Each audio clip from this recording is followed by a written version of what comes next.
Hello! In this video I will show you how to install ChatGPT widget on Google Pixel 9. So you have to start by opening your Google Play Store, then click on search bar and type in Wally AI and click search. Now you can select this application and click install.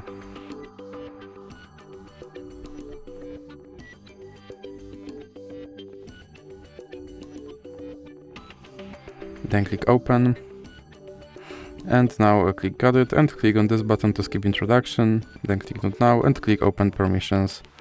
Now select the AI assistant and click here to allow this app to display over other apps. Then you can go back and go back again and click start, and as you can see, here is my ChatGPT widget, and you can open him and you can tell him to do something.